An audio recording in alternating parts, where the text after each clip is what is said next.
Hey everyone, how's it going? If this is your first time at the podcast, hey, welcome. And if you're a longtime listener, thanks so much for coming back. We hope that you're all doing great out there.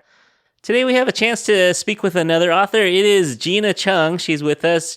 Today we are going to be talking about Sea Change, which is her debut novel, just released here in the United States a few days ago on March 28th. So welcome to the show, Gina. Thank you so much for having me. Oh, my pleasure. My pleasure. How does it feel to finally give birth to this book? It feels so surreal and really just joyful. But it didn't feel real for a very long time. And now that the book is in stores and I'm seeing pictures from friends and family who are buying it and being supportive, it feels that much more real. So, yeah, it feels amazing. I mean, it's been a lifelong dream of mine to be an author. So to be here is a real joy, and just again doesn't feel quite real yet. Yeah. So hey, a little bit about you. Where are you calling from today? Yeah, I'm in Brooklyn here in New York, and I've lived here now almost 10 years, which I've heard from my native New Yorker friends is like the window of time that you have to be in New York in order to call yourself a New Yorker. So I'm almost there. You're at the precipice. Yeah, you're right there. All right. What's good in Brooklyn these days? You know, it's that weird kind of awkward stage right now where it's like beginnings of early spring. And so no one really knows how to dress. Like, you know, between my walk from like home to the subway or to the store, I see like any number of different ways of dressing where some people are still in their winter parkas. Other people are in shorts and flip-flops because they're of the, you know, and I understand that mindset of just willing the warm weather to be here. So but it's nice to see, you know, trees flowering. I'm not too far from Prospect Park here in Brooklyn. And so it's nice to know that like the warmer days and sunshine are on their way. Yeah. No, I think, see, in San Francisco, I don't know if you know the West Coast that much, but in San Francisco, we don't really have seasons. Like our seasons are kind of blurred together. It's kind of fall all year long here. So, you know, if you go somewhere like New York or anywhere on that Atlantic East Coast, you get real seasons. And I kind of a little jealous of that because it's kind of nice when spring springs. It's kind of like, oh, wow, it's really spring now. But you all have that amazing NorCal sunshine from what I've heard. Yeah. Well, except for this year. This year is the wettest year I can remember. But yeah, we've had so much rain this year. But normally we get that sunshine. Do you mind if we dig into your roots a little bit? Yeah, totally. So where were you born? You born in New Jersey? I was actually born in Queens. Okay. And that's where I spent, I think, the first 3 years of my life before my parents moved us out to the New Jersey suburbs. And and then I grew up in Bergen County in northern New Jersey. And so I think spiritually, I feel more connected to New Jersey for that reason, even though I now live in New York City. Yeah. And that's where the book takes place in New Jersey? Yes, the book is set also in northern New Jersey. And you're Korean American? Yes, my family is Korean. My parents are both immigrants who came here in the 80s from South Korea. Okay. So did you grow up with a lot of Korean in the house and a lot of Korean food every night? You have like 9 dishes of banchan every night, or what was your family dinner like? Yeah, we were a fairly traditional Korean family in a lot of ways. My mom is an incredible cook. And so every meal was pretty much, as you said, like a lot of side dishes, a lot of banchan. She loves to cook and experiment, though. So sometimes we would also have like, I think she wanted to bring in what she saw as American food as well to the house. But definitely every meal like had to have kimchi. Like that was just like a staple. Yeah. But yeah, I definitely grew up in the 90s and the early aughts with my fair share of like American snack and junk food as well, just because I like would ask for it all the time growing up. And yeah, I grew up speaking Korean. I still do with my family. I'm not incredibly fluent anymore. I'm more at kind of like a 4th, 5th grade level, I'd say, with my Korean. And I also grew up attending Korean school, which was on Saturdays when I was growing up. And at the time, you know, I hated Korean school. I hated the fact that I had to go to school again on the weekend while my non-Korean friends didn't have to. Absolutely. But in retrospect, I really appreciate it because now I can like read and write and speak at a level that I definitely wouldn't have been able to had my parents not pushed me in that direction. Yeah, no, it's a very common story. You hate it so much, but then at the same time, you wish you were better. Yeah, it's such a thing. Like, eventually you realize that a lot of the things your parents were nagging you about, they were actually kind of right. Yeah, annoyingly, right? You are right. So you mentioned a little minute ago that you had a lifelong dream was to publish a novel. So when did this dream start? Was it literally when you're a little kid, you're writing short stories for class, or when did the dream of actually becoming a writer take place in your life? Yeah, I think I was like a lot of writers. I was a pretty voracious reader starting at a young age. And the moment I realized that people could write books, that was kind of what I aspired to do.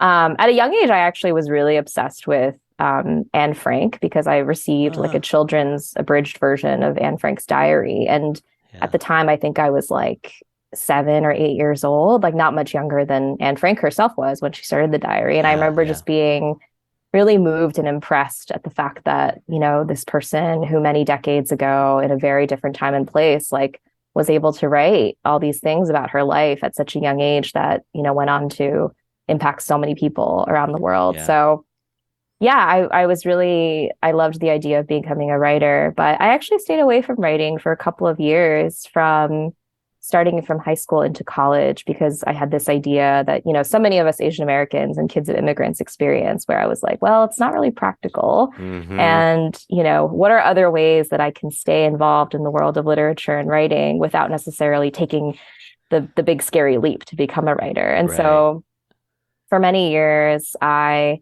worked in book publishing. And then eventually, when it was around like 2018, 2017, I just decided to take the plunge to apply for MFA programs because I kind of figured that I had gotten as good as I could get sort of on my own and cobbling together different understandings of writing through these classes I've been taking.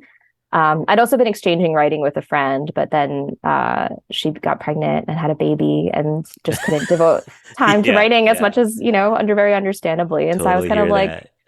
I was like, well, I guess I'll apply to MFA programs and see what happens. And that's kind of how I started to pick up that track of getting back on the writing journey again. Yeah. Okay. And then, with debut novels, I think a lot of times if you write kind of like a coming of age, people are going to ask you, so who are you in this novel? Or are you Ro? Are you secretly Ro? Did you have a boyfriend leave you for Mars? Or something like that? Are these the kind of questions you're going to be getting? Like, how much, did you kind of look at your life and write what then how much of it ended up in this book? That's a great question. Yeah, I think that happens to so many writers, especially, as you said, debut writers writing coming of age stories, definitely to writers of color. I always say with this book that Ro, is of course not me, but that her story has emotional roots in my own, particularly with regards to images and events from her childhood and with her family. So Ro grows up an only child, and I didn't. I have a younger sister, and so I think a lot of my childhood and family trajectory was shaped by not being the only person in my family who was of my generation. Whereas for Ro, she's kind of the only person in her family who's witness to the things that are happening between her parents and their troubled marriage and the way that they sort of pass on understandings of conflict to her. And some of those things definitely did. Some of those things definitely did come from my own experiences. In the family that I grew up in, it's funny because my parents are such emotionally expressive people, which totally goes against that stereotype that Asian people are, robotic or something like that. But at the same time, it was not a very done thing for us to talk openly about our emotions. And whenever there were fights or conflicts or disagreements, whether they were between my parents or between me and my parents, like we would have these blowout fights or disagreements and then just never talk about it ever again. Yeah. And it's interesting to see how that's changed for all of us as we've gotten older. Like my relationship with my parents has completely changed now that I'm an adult and they're older and they're in a very different place than they were when they first came to this country. But a lot of that dynamic ended up in the novel, especially I think the dynamic of being in an immigrant family where, there's so much pressure to try and make it in this country that Absolutely. it becomes like, you just don't have the time and the bandwidth to address all these other things when it comes to your emotions and to conflict, and how can you really see each other in that way? Yeah. All right, well, let's talk about the book. It's called Sea Change. It is a really fun read. I saw it on a list of books that, who was it? Entertainment Weekly, I think, put you on a list of books to shake off the winter, what do they call it? The winter chill or the winter... I think it was the winter blues, something the winter like that. blues, yeah. So it's a good spring book, I think. So it's not, well, it could be a beach read, but I think it's a great book that you guys could all pick up. Available now pretty much anywhere you can buy books, preferably your local bookstore. Do you have a Brooklyn bookstore that you want to shout out real quick? Oh, there are so many, but one of my favorites is definitely Books Are Magic. And I'm actually doing an event with them on April 12th, and it's going to be at their Montague Street location. But yeah, I love my local indies, and they have such a great selection there and such a great roster of events too. It's a great place to go to like catch some of your favorite writers reading. Absolutely. So everyone go out there and get a copy of Sea Change. You won't regret it. Let's see. Gina, do you mind giving us a quick summary of Sea Change with no spoilers? Yeah, sure. I'll do my best. So Sea Change is a coming of age story about a 30-year-old Korean American woman who happens to work at an aquarium where she cares for a giant Pacific octopus named Dolores. And at the start of the book, when we meet her, she's sort of at this crossroads in her life where she's grappling with a lot of loss. Her boyfriend has just left her, and not only left her, but left the planet to go on a mission to colonize Mars. And she's also grappling with the long ago disappearance of her father, who was a marine biologist who discovered the octopus that she now works with at the aquarium. And it's a novel about, I would say, learning how to show up for yourself in a world that seems to always be changing, and learning how to stay for yourself when it seems like everyone else in your life might be leaving you. And some of the other relationships that Ro is grappling with are with her best friend Yoon-hee, who works with her and is now getting married and seems to be leaving her behind on the road to adulthood, and also with her mother, with whom she's never really been able to talk about or process the disappearance of her father. Yeah, lots of things going on in Ro's life. We'll talk about that in a second.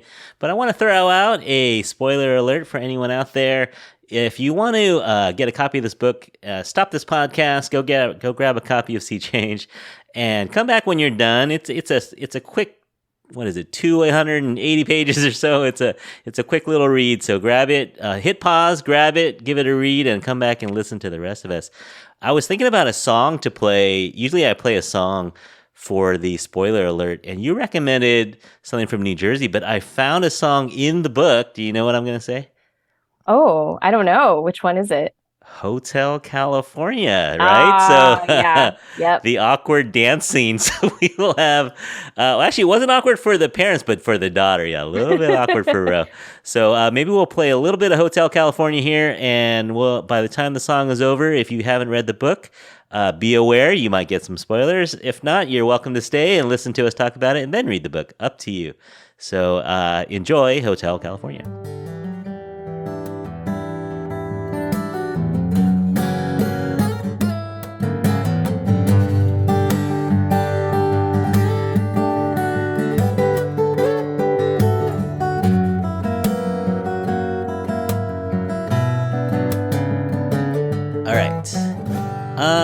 Let's see. Do you want to start with plot or characters first? What do you like to start with?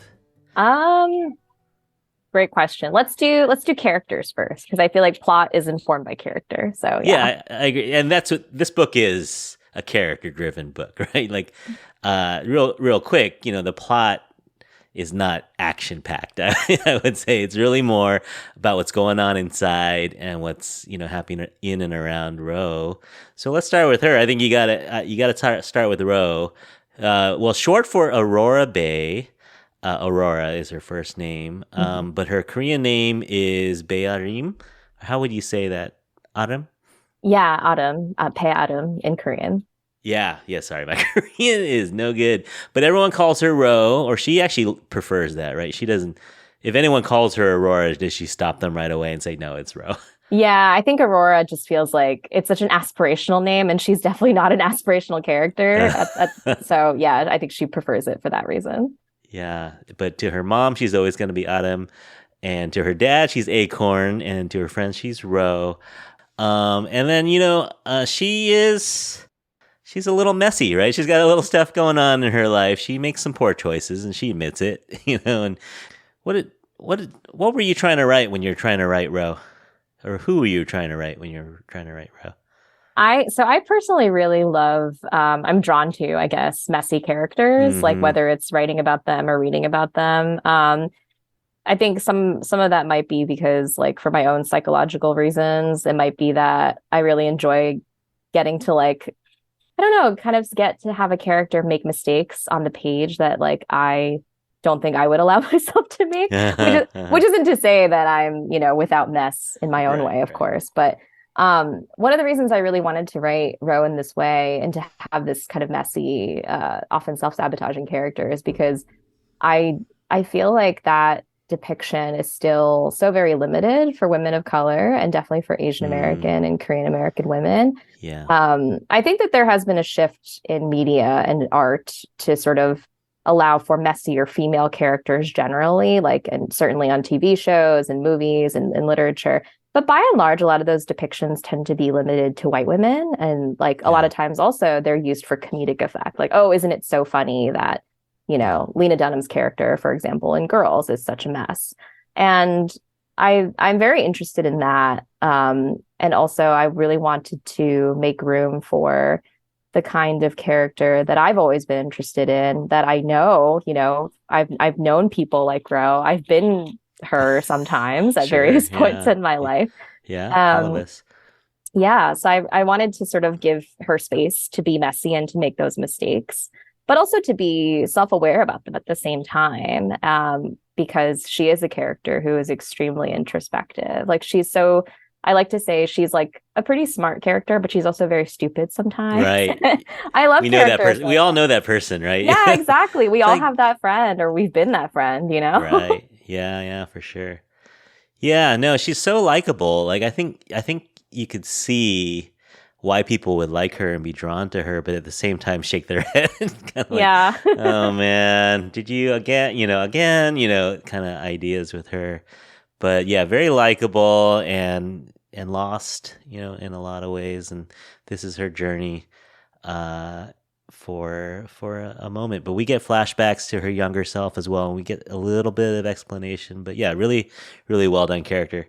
And I agree with you. I think that that messy character that we just have, maybe Ali Wong kind of is the epitome of that character, where it's kind of like when she came out and was just saying the stuff that she was saying, theoretically about herself, we're like, whoa, taking it back. You've Hmm. never heard an Asian woman say that kind of stuff. Hmm. And it was like, oh, okay, this is real. This is interesting. So yeah, Yeah, and it feels like such a yes, I agree. It feels shocking on some level. Like even for me as an Asian American woman who's like right. also made my own fair share of mistakes, but like it feels like also like such a breath of fresh air and it feels like permission. Like the first time I ever saw Yeah. Ali Wong's like Netflix, her very first Netflix special, Uh-huh. I was like, "Oh my God, finally Yeah. someone is out here and explaining what it is to be like a complicated, at times very messy, impulsive Hmm. Asian American woman. Like we exist and we're out here and we're not Yeah. like these two-dimensional caricatures, nor are we Right. just objects for male desire. So yeah, Yeah. I love Ellie Wong and just was I'm so excited by everything she does, both as a Yeah. comedian, as an actor, and yeah. Absolutely. she's been named, at the end of the show we pick our infatuations. She's been picked more than once from people just getting inspired by her. And Oh yeah, yeah. absolutely. So so this idea of a messy character is no stranger to Rose. So she's the lead and the main, and everyone else kind of revolves around her. I had a question. Maybe we can say this for now. Let's go into it now. So I had a question that did you write like there's so many different sub stories or little interactions with there's Rose's relationship with her parents, there's Rose's relationship with Tay, there's Rose's relationship with Yoonhee. Did you write them separately and then weave them together, or did you kind of have like a a chart on your wall with lines, and how are they gonna? Sometimes they come together, sometimes they're very apart. How did you write the plot? Yeah, I kind of wish it was like an interesting answer, like the wall with the strings drawing them all together. But I'm actually like a frustratingly kind of linear writer. Okay. So the way I decided to sort of draft this project was once I had an idea for who the main character was and what the main emotional beats of the story were, I kind of just outlined everything like chapter by chapter and just actually sort of wrote it in that order. And I knew that with using an alternating past present structure the way I did in this book, it would allow me to delve more into the childhood scenes, into who Ro's parents were, as well as how her relationship with her best friend Yoonhee began. The character that I actually struggled the most with was Tae, her boyfriend, where because I think he doesn't get as much page time, but he still is like very big in her memories and in her reminiscence of the relationship. One of the like weird little writer tips that I heard about and that I tried to sort of access this character was I ended up writing like a letter from him, from his point of view, where he just talked about his side of the relationship and the breakup. And I was like, oh, this is actually really helpful. It's kind of like method acting, I guess. Right, yeah. So that was one of the things that I did that was sort of a little bit outside of the box in terms of trying to access his character. Yeah. Let's talk about him for a second. He gets less page time because that's his own fault. Because he ditched her. So he is the perfect boyfriend until he isn't. Do you know who Jonathan Young Kim is? I don't know. I saw your note about it, but I have not heard of him. All right, let me share my screen. This is good for everyone out there. Let me Google him. Everyone out there, go Google him. Let me just pull this up for a second. Don't worry, everyone, we'll get there. So he is an astronaut. He's a U.S. Navy lieutenant. He was a Navy SEAL. He's a doctor, and now he's an astronaut. He's raised in California. And, this good chiseled jaw, and I'm sure he has like, at least 12 or 13 ab muscles. I mean, he is the guy. Yeah. Even people made memes about him. There's like, he's not a meme. He's like the guy who if you're a guy, you want to be him. If you're a girl, you want to be with him. He's the guy that makes every Asian kid out there, like, oh no, I'm not going to be Johnny Kim. So I thought you knew who he was, and you kind of wrote Tae to be this astronaut kind of guy, this perfect specimen of a guy.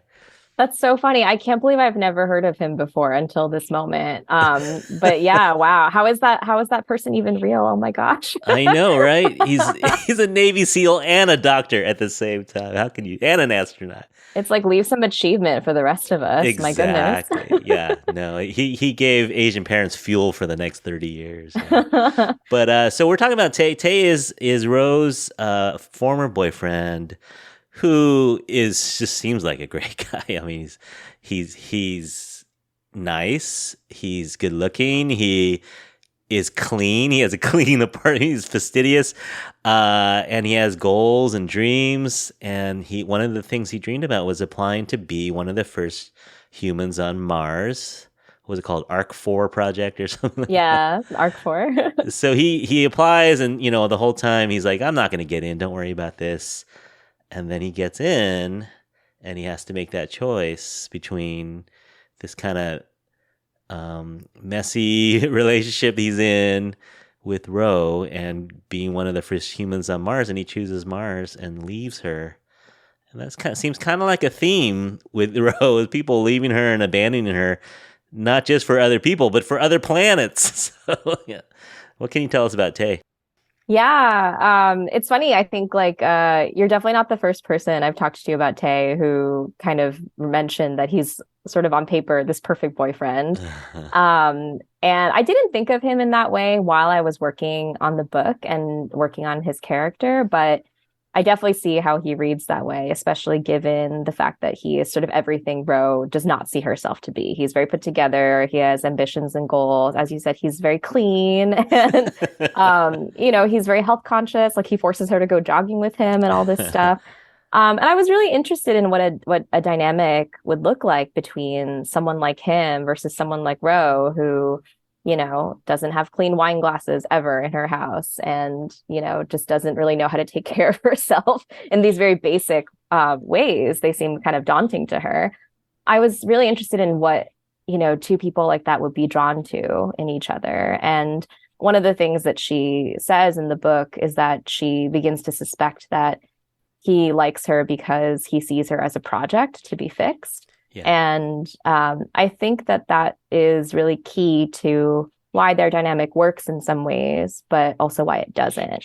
And they really genuinely love each other. It was really important to me to write about the things that were going really right in their relationship, just to then paint a picture of why it all didn't go right. And, Tay, for all his really good qualities as a partner and as a human being, he's also fairly controlling, and he really wants to sort of make her over into what he sees as her kind of highest or best self. And at the stage of her life that she's at when they get together, she's really not open to that. And I think that's actually kind of her prerogative too, to be a little bit of a disaster in some ways. And he is in some ways like a perfect boyfriend, but he's definitely not perfect for her because she doesn't even really know what she's looking for. And I think his own certainty, at least initially, about their relationship really unnerves her and sort of causes her to freak out a little bit.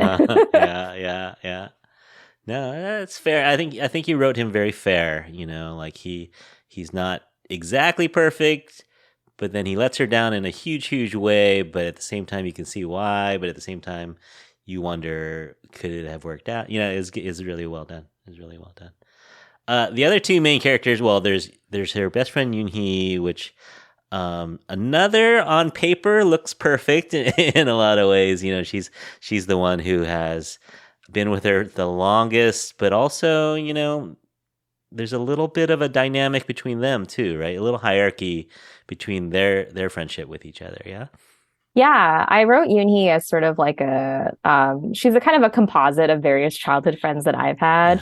And also in some ways a stand-in for a lot of these ideals of Korean American femininity that I grew up with and that often felt like I could not measure up to. Yoon-hee is very, she's very fashion conscious. She's someone who knows kind of similarly to Tae, like exactly what she wants. Like she wants a sort of more traditional life of marriage and kids and the house and the whole bit.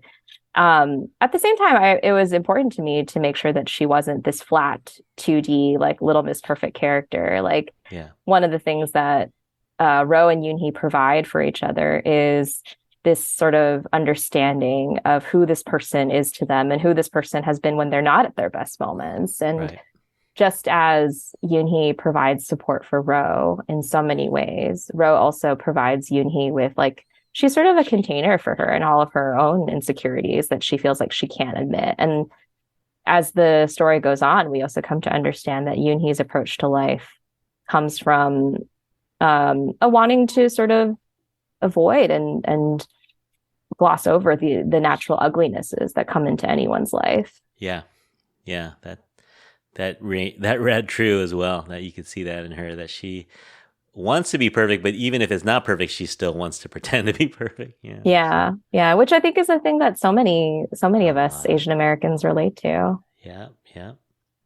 And then the main relationship that runs through the whole book is the Uma and Appa, mom and dad. And I love the fact, I think we're at the point in society where you never defined it for us. You never told us what Uma and Appa stands for, but I think we've watched enough TV, or we've watched enough where we know a little bit of Korean now. So we know his mom and dad, and they're completely opposites of each other.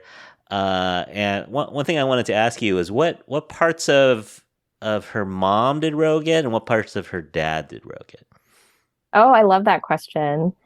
I think I'll start with her dad first, because I think she was kind of closer to him growing up. More, yeah. Yeah, I think from her dad, Ro gets this sort of curiosity about the world, and not just an interest in the world, particularly the natural world, but also just this drive to understand how things work. She's really fascinated by structures and systems, and is just very curious about what it's like to be not necessarily a human creature, like what it's like to be an animal and whatever that means. And she also gets from him, I think, this sort of disregard for convention in some ways. Like she's not as traditionally ambitious as as her friend Yoonhee is, certainly. And he's a little dreamy, he's a romantic, he's definitely a dreamer, and I think that's one of the reasons he's so drawn to like far-flung locations like the Bering Vortex, which is where he does a lot of his research. So I think there is a little bit of that kind of wanderer quality to her. And from her mom, I think she gets this sense of wanting to care for other people, because I think her mom, her relationship with her mother is quite complicated, but her mother is, at the end of it all, a very caring person who is doing what she can to try and like make a better life for her family. And her mother's drive is often for stability and for home. And I think Ro, just as much as she wants to be that explorer and that adventurer in the way that her father and her ex-boyfriend have no problem being, she also kind of craves stability and home in the way that she often saw her mother doing when she was growing up. And I think maybe that Asian mom stubbornness, I think she got a little bit of that from her mom. Oh, absolutely. Yeah. We all did.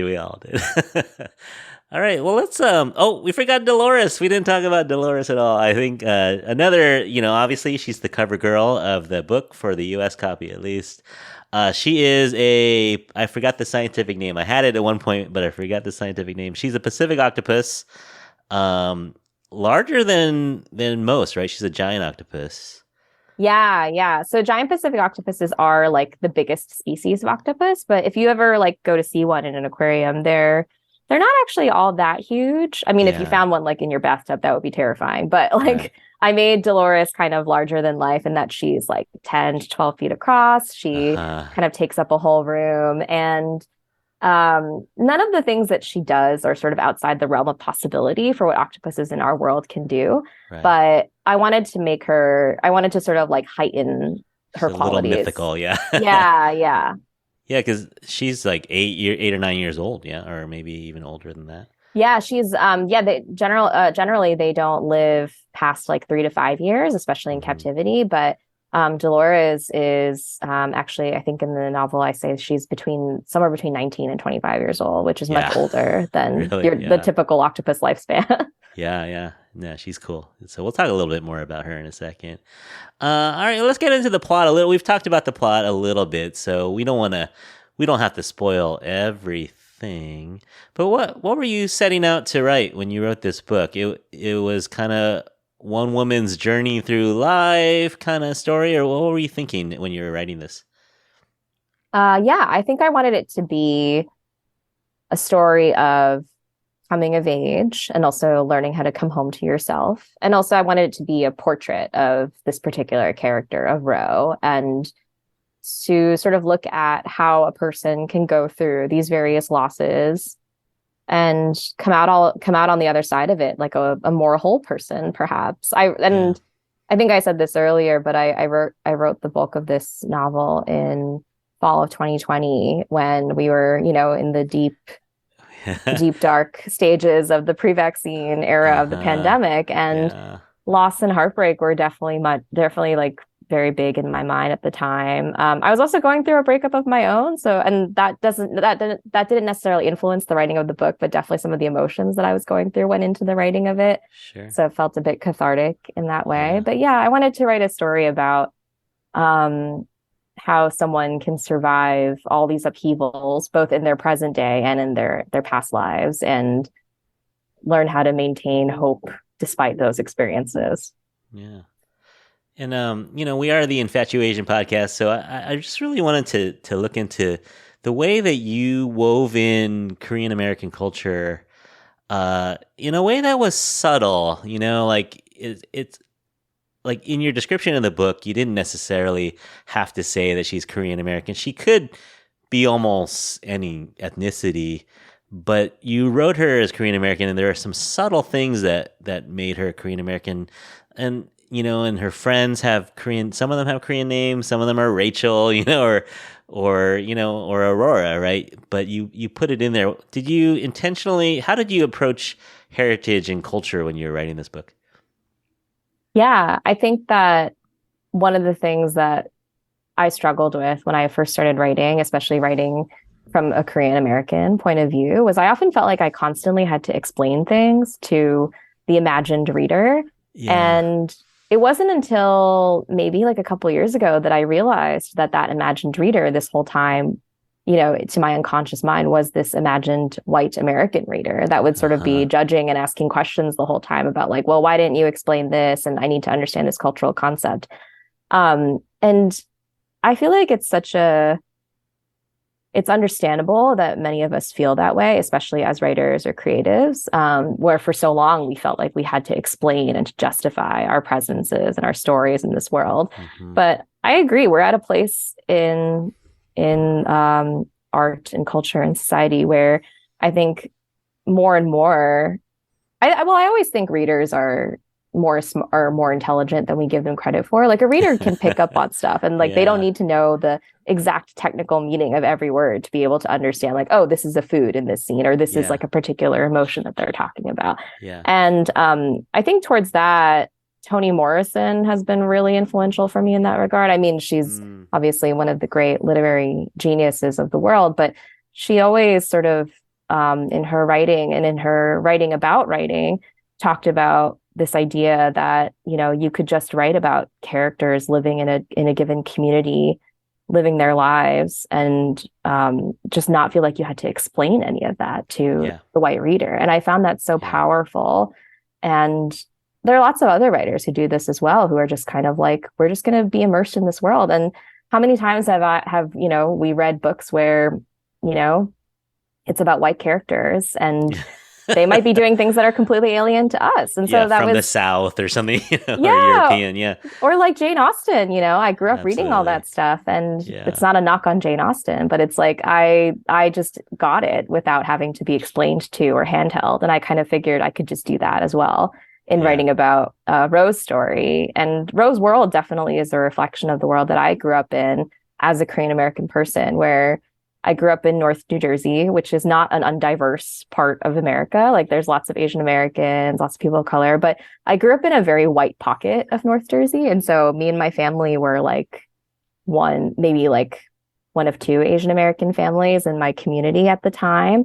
And so I grew up fairly culturally isolated. And yet at the same time, we were a very church going Korean family. And so when we went to church on the weekends, we had access to all this community, other Korean American people in the North Jersey region who were also Right. attending the Right. church. And so I think this is pretty common for a lot of immigrant kids, but I felt like I was often toggling back and forth between these two extremes. And that was something I Yeah. wanted to explore too in writing Rose's story.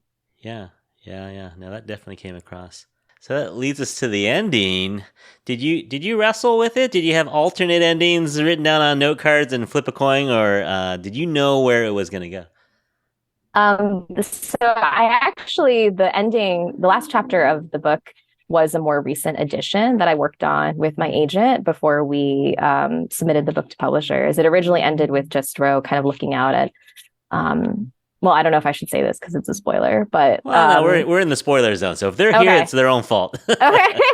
We're in the safe space. Yeah. Yeah. So originally it just ended with Ro watching the liftoff of Tay's rocket and sort of kind of accepting the fact that like, well, this is the end of our relationship officially. But also this means new beginnings for her and for everyone else as well. But my agent and I talked about the book and about edits that she kind of wanted to make to it and that I also was on board with. And one of the things we talked about was how to sort of get her back to the aquarium and to get her back to Dolores in some way in a different context than the one that she's been in for the rest of the book. So that ending was again a more recent addition, but I was really happy that we decided to take it in that way because I think one of the most important relationships in the book, as you identified, is the one between her and Dolores and what Dolores means to her. And so it felt really fitting to me that we end on a note with her, with Dolores, but this time with the addition of her cousin's daughter, Caitlin, who she brings because I'm sorry, not Caitlin, Haley. Her name was Caitlin in an earlier draft. But I wanted her to have this moment of bringing her to the aquarium because it's a way of passing on the kind of lessons that she got from her father that she still cherishes to this day. Yeah, yeah. Yeah, are you ready for it? Now, I might cut this because it's so silly. Yeah, are you ready for my ending theories that I was coming, when I was getting to like page 200, I came up with my theories. Yeah, And I would love to hear. you can shoot these down. These are ridiculous. All right. I thought that at the end of the book, the rocket ship lifts off, but then Tay walks in the door. he abandoned Arc 4 to be with Ro. Oh, wow. Too That would have sappy? been a twist. That would have been too sappy, though. It would have been boo, I mean, I love the idea of them finding a way back to each other, but as the person who like thought a lot of long and hard about their relationship and how I wanted it to end, I feel like it wouldn't be right for them. Yeah. Yeah. All right, how about this one? How about Dolores gets shipped to California, but under the condition that Ro goes with her? Ooh, No. That's almost like a whole other sequel, I feel. Right? Yeah. Her life in Palo Alto. I could see it. Yeah, she's going to like Diablo Valley College or But then she'd have to deal with like, the people, the tech guy. all the white tech people, including the person who was trying to be Dolores' new owner, essentially. Yeah. I don't know that Ro would have been down with that. All right, yeah, shoot that one down too. All right, last one. Are you ready? Yes. The phone rings, and it's a pop. Oh my no, God. okay. He's not around. He's not around anymore. Yeah, I mean the phone calls throughout the book. I definitely wanted to keep it a little bit mysterious. Yeah. But in my head, he's not physically around in this world anymore. Because it would have been how many years it's been years that he's been chilling in, Ketchikan, Alaska or something like that. Yeah. But yeah, you actually I thought you would leave that in a little longer. I think you kind of resolved that a little like before halfway through the book or so. I don't remember, but I felt like you could have kept that alive a little longer and I would have been okay with it. Originally, it was I didn't have that moment, or that moment where she realizes it's spam call, or she realizes that particular call is a spam call. Like it originally was different. It was much more unresolved. But I had a conversation with my editor about it, where we're kind of going back and forth, and she was very respectful about that decision, where she was like, "If you want to leave it unresolved, that's up to you." Uh-huh. But I think she was sort of pushing for me to take the narrative in a direction of like more clear growth. For Ro. Dealing with it, yeah. Yeah, and so I kind of thought, okay, I'm actually okay with sort of wrapping that up a little bit, while still leaving the question of what really did happen to her dad open-ended, if it helps the character to move on a little bit more. Well, and that's why you're a writer and I'm not, so. But I loved hearing your alternate endings. Like, yeah, I really like the first one of a Tay walking in. I'll write some fan fiction. I'll put it on a blog or somewhere. All right. Yeah, no, everyone out there, get a copy of Sea Change. You know where to get it, but hopefully you'll find one at one of your local bookstores and your local independent bookstores. And give it a read and let Gina know your endings for the book as well. All right, Gina Chung, you have survived our difficult questions. Are you ready for our lightning round? Yes, I'm ready. All right, let's do this. When you go to a museum or an aquarium, what's your local museum or aquarium in Brooklyn? The closest one would be it's called the New York Aquarium, and it's in Coney Island in South Brooklyn. What's your favorite exhibit at the Coney Island Aquarium? Oh my gosh. I really love looking at, so I don't know if they still have this exhibit, but the last time I went, they had it and it was called Spineless, and it was all the invertebrates of the aquarium. And of course they had a giant Pacific octopus, and I went to go see it, which was really lovely. I don't think it was in a mood to like interact with people because it was kind of just like sitting there chilling. Yeah. But I loved that it was watching everyone though. It was kind of like we were the exhibit for the octopus, but my favorite thing that I saw there, I think, was the jellyfish, because they're so beautiful, and like the way that they glow, and it is very serene, and it was just such a beautiful kind of alien experience to see them. I also love the sharks, because sharks are just really cool. Sharks are cool. Yeah, there's so many kids and families at the aquarium, of course, and I also just loved watching the children react to the sharks too, where they're all like daring each other to go up to the glass and then shrieking the moment a shark comes up. So yeah. No, aquariums are great. All right, what's your go-to order when you go to a Korean restaurant?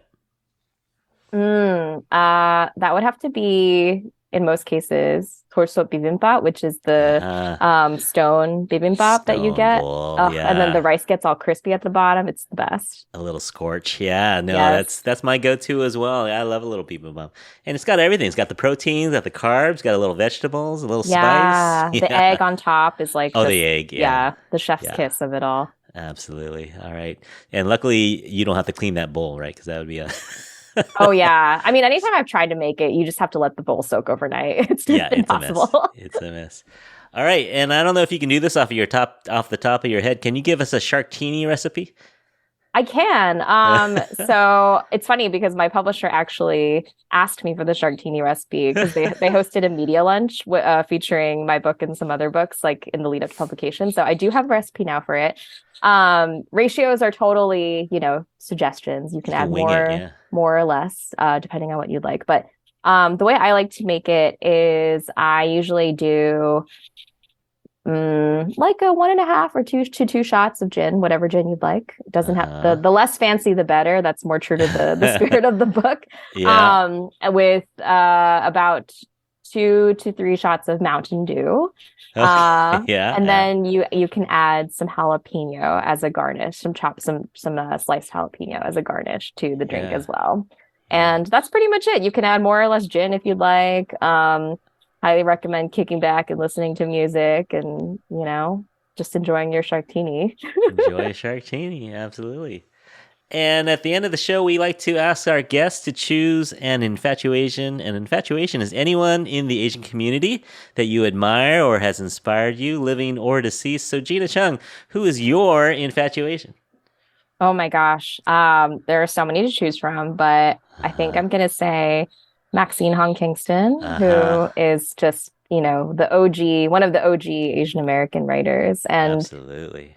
Yeah, her book, The Woman Warrior. I actually got to meet her at a signing that she did a couple years ago. And so I have an autographed version of the book. And that book just changed my life. And the way that she tells stories, too, in that book is just so brilliant and unprecedented. The way it sort of treads the line between memory and fantasy and sort of more realist. And I love that she does that. Yeah, no, that book and Chinaman is also very good. Yeah, that era, the Amy Tans, the Maxine Hong, they're the queens. They in the 90s, 80s and 90s, man, those guys, those women, yeah, amazing. Yeah, great pick. Someday, who knows? Someday you will be the inspiration to some little girl who said, "Hey, I read Sea Change when I was 10 years old." Yeah, so we'll see. All right. So everyone out there, go get a copy. You can follow Gina on Instagram at Gina the Chung or her website, gina-chung.com. And I'll put all these handles in the show notes. Hey, Gina, thanks so much for coming on with us. Thank you so much for having me. This was so fun. Yeah, this was a little last minute, everyone. we just set this up this week. I'm on spring break, and I was like, you know what? This would be a good week to get a bunch of episodes out there. So everyone, I hope that you enjoyed listening to this. I hope you learned a little bit about not just the book, but maybe a little bit about Gina and, the writing process. So thanks for coming on.